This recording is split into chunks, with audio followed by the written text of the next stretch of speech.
salam sehat. Sampai berjumpa kembali, khususnya kelas 11 IPS.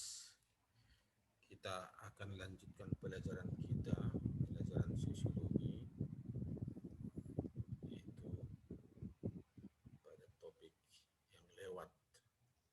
Ya, kalau minggu yang lewat kita pelajari bentuk-bentuk konflik. Sekarang kita pelajari yaitu ciri-ciri konflik. Baik, kita lihat dulu yang pertama dulu. Ciri-ciri konflik itu yang pertama yaitu konflik selalu diawali dengan perbedaan kepentingan untuk memperebutkan sesuatu kebutuhan yang sifatnya terbatas dalam kehidupan di masyarakat. Jadi sesuatu yang terbatas dan sangat penting bagi masyarakat ya diperebutkan dia ya. Kalau nggak penting nggak diperebutkan. Kalau nggak terbatas nggak direbut ya. Karena jumlahnya sedikit sangat terbatas maka masyarakat berebut, terjadilah konflik. Itulah ciri yang pertama. Ya, seperti itu. Bisa dipahami sekarang. Apa yang selalu direbut orang karena memang terbatas jumlahnya dan sangat dibutuhkan. Kalau nggak dibutuhkan nggak direbut itu. Ini contoh preman Jakarta ini, Hercules sangat terkenal, John Kay di Medan terkenal namanya Ulu Panggabean, ya bisa mengusir marga Tanggang, ya, tapi bukan saya, kawan-kawan yang lain yang jadi preman di sana. Ya. Apa yang diperebutkan? Ya banyak hal di pasaran sana. Ya pemalakan lah, untuk keamanan lah, untuk parkir lah, semuanya itu adalah domainnya para preman itu. Maka mereka rela bacok-bacokan hanya untuk merebutkan itu. Oke, yang kedua, konflik terjadi tidak melalui kesadaran yang tuntas karena lebih didasarkan pada perasaan emosional individu atau kelompok. Ya. Jadi orang melakukan suatu konflik atau pertengkaran, pertikaian, ya karena memang pada saat kejadian itu tidak disadari itu. Ya, lebih yang muncul adalah emosi. Jadi ya sama halnya. Kalau orang pada sadar semua tidak akan terjadi pembunuhan, tidak terjadi perusakan, tapi karena memang lebih besar emosionalnya daripada kesadarannya terjadilah itu semuanya ya. Maka kita setiap mau melakukan sesuatu ya pikirkan dulu, ya tarik nafas dulu, jangan nanti jadi masalah. Ya. Biasanya orang sadar setelah memakai baju seperti ini ditangkapi polisi, nah itu pun kan keluar dari sana nanti. Bukannya mau jerah-jerahnya dia, masih diulanginya lagi.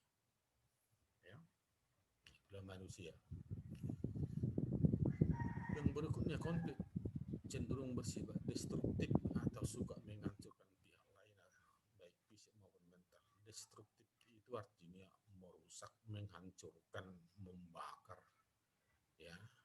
Tapi secara fisik, bukan secara mental. Ya.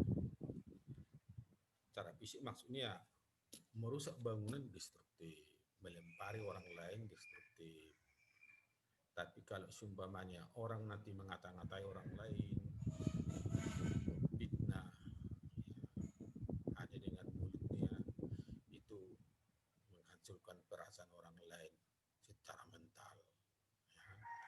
Bagaikan ibu-ibu yang sedang bertengkar hanya dengan mulutnya sendiri, maka disebut dia kelompok parmus. Ya. Seperti itu. Mudah-mudahan tidak ada ibu kita seperti itu. Ibu oranglah seperti itu. Yang berikutnya, konflik kurang mendorong proses kompetitif.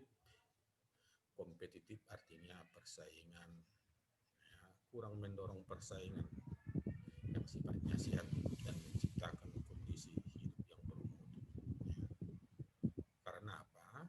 Kalau memang dia bersifat kompetitif, ya orang akan menerima kekurangan, menerima kekalahan. Kalau kalah, ya sadari kemudian bagaimana biar menang, ya berlatihlah, berusaha. Kalau menang, ya bersyukurlah, seperti itu. Maka terjadi seperti ini biasanya dalam pertandingan-pertandingan, ya, tidak kompetitif, tidak fair dia. Maunya hanya siap menang, tidak mau siap kalah. Maka sifatnya negara-negara sedang berkembang seperti itu. Tapi tidak juga Amerika Serikat yang presidennya zaman kini bisa-bisa tidak menerima kekalahan Donald Trump, ya kalau tonton televisi. Berikutnya, yang kelima, ciri yang kelima ini, konflik sosial terjadi secara terbuka di masyarakat akan menyebabkan kehancuran tatanan kehidupan yang sudah mapan. Secara terbuka artinya secara nyata, nampak perseteruan itu, nampak pertikaian itu, dilihat, disaksikan oleh orang lain. Ibaratnya kalau tawuran di jalan, maka orang takut masuk ke dalam rumah masing-masing, menonton dan mengintip dari jendela.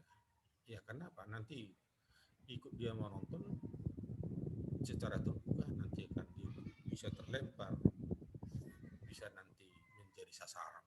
Ya, maka bukan hanya yang berkonflik itu yang bermasalah atau kerugian, tapi juga masyarakat sekitar. Coba bayangkan seperti dalam gambar ini. Kalau ada di halaman rumah kita seperti apa, kita tidak was-was. Ya. Jangan-jangan nanti parangnya terlempar ke rumah, ada anak-anak bermain-main, kena bacok. Seperti itu. Nah, itulah ciri-ciri konflik. Tambahan sedikit lagi, yaitu dampaknya. Dampak konflik itu artinya sebagai akibat yang ditimbulkan oleh dampak itu. Ada itu positif dan ada negatif. Yang positifnya ini semua, ya. Yang positif pertama, meningkatkan solidaritas sesama anggota kelompok dalam grup yang mengalami konflik dengan kelompok orang lain. Maksudnya solidaritas ini apabila dalam satu kelompok ini ada anggota-anggotanya sedang berkonflik, kemudian mereka menghadapi musuh yang sama, mereka jadi kompak, disitulah terjadi solidaritasnya. Maka konflik internal dalam kelompok biasanya nggak dinampakkan keluar ini, ya, nampaknya baik-baik saja, ya, karena menghadapi luar selalu kompak, disitulah namanya solidaritas, ya, seperti itu. Karena apa? Kekurangan-kekurangan dalam kelompok biasanya nggak ditunjukkan sama orang lain, ditutup-tutupi yang kurang-kurang, yang nampak yang baik-baiknya sebenarnya bukan seperti itu aslinya. Nah, biasa itu terpancanglah dalam pikiran. Munculnya pribadi-pribadi yang kuat atau tahan uji menghadapi berbagai situasi. Ya, positifnya yang orang-orang yang sudah sering menghadapi berbagai masalah, itu maksudnya mereka itu akan kuat secara mental karena sudah terbiasa. Maka tidak juga Anda disuruh supaya berkelahilah terus biar tahan uji, bukan seperti itu. Ya, tapi orang-orang yang sudah terlibat dalam berbagai masalah dalam hidupnya akan memunculkan pribadi-pribadi yang kuat. Kenapa masalah-masalah dalam pribadi itu kan itu konflik itu semuanya, ya, seperti itu. Tapi jangan cari masalah lah. Munculnya kompromi baru apabila pihak yang berkonflik dalam kekuatan yang seimbang. Ya. Kompromi baru ini maksudnya apabila ada pihak yang punya kekuatan yang seimbang, ya, pihak A, pihak B punya kekuatan seimbang, maka di antara mereka tidak berkonflik, malah mencari kompromi baru. Karena apa? Ya, biasanya kan sama-sama untung dan ruginya kedua belah pihak.